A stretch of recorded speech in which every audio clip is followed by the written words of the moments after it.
having said the context about veterans into corporates and then how the transition has to take place and the role mapping, now what about people? So we can understand that officers who are trained, so officers like us who are trained, who can present themselves. But what about people or the group of army who are people below officer ranks or other ranks as we call them in the forge? What about those people who form a significant bigger number of the defense? And what about, as in, how can these people transition into the corporate world very easily? So what is available for them while they are in service? Is there any training available that after the service is completed, how easy it will be for them to transition? So can you throw some light on that? Okay, so first to clarify, there is nothing sensitive to sorrow for a soldier. There is no sensitive things. And like my wife says, your first love will continue to be the MiG-21 in your motorcycle. So there's nothing sensitive. All questions, whatever come, you have to take it on. If it's a fist on the chin, you take it that way. Yes, there is a difference between what we call officers and personnel below officer rank, right? But you will be amazed to know that the personnel below officer rank go on to do way better if you take a percentage of the personnel below officer rank who retire and go on to corporates and the officers who retire and go on to corporates. Two reasons. One is the personnel below officer rank retire at a much earlier age. They join at a younger age, they serve for 15 years, so by the time they leave, they could be in the age group of 32 to 35. Any corporate, if I was there, I would like to take that field. They are still trainable. I can get them on various jobs and I can also build them slowly up the corporate chain and retain them in the company. For example, for the pilots, by the time I had 20 years of service, I was 42. So the difference of about 8 to 10 years. Now this 8 to 10 years in the age gap of 35 to 45 is critical. In any case, officers very rarely are allowed to leave, especially the permanent commission till the age of 45. Now any corporate investing in that, first he has to train him, right? And then use him. The personnel below officer rank, throughout their career, they will take on additional educational qualifications. I know airmen in my fighter's con, somebody who was just an aero engine tradesman, who used to just work on the engine of the aircraft, but he went on to do his B.Ed, M.Ed and LLB, right? There's another guy who was just an equipment assistant. What is an equipment assistant? He just arranges stuff for the entire Air Force. Take it.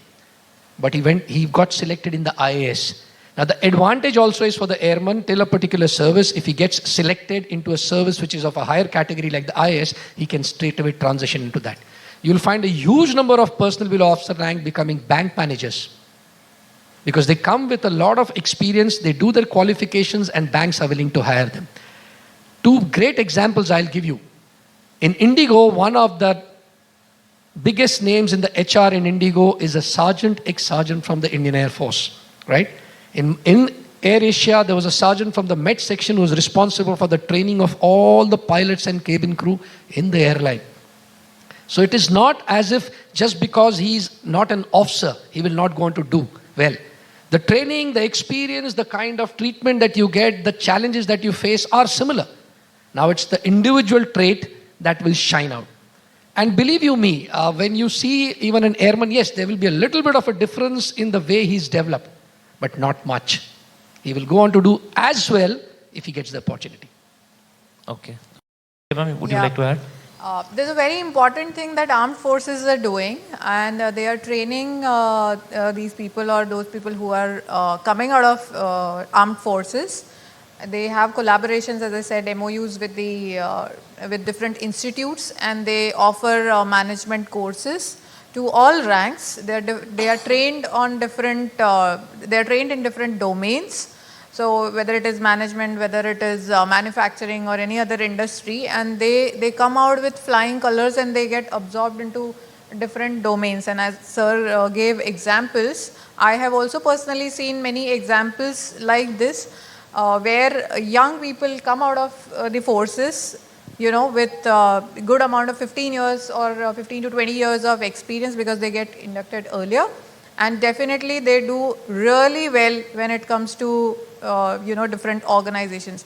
So it is not only in India that they get absorbed, but I have seen many people who get absorbed globally because they come with real niche skill set. Aviation is rocket science. you know. Yeah, just two more examples. I don't know, all of you must have read in the newspapers about the 8 ex-Navy personnel who were arrested in Qatar and all that stuff. Yeah, they got arrested, but they are now back. But that is the experience that foreign countries also demand out of Indian Air Force veterans. That means they induct them into their Air Force. I know airmen who have retired from the Indian Air Force after 20 years are now serving in the Qatari Air Force. There's an airman, a sergeant then, who saved my life in 1994 in a burning MiG-21. He's working at the airport in Bangalore. He's looking after the entire air traffic services at Bangalore Airport. 2 runways and one of the best airports in India.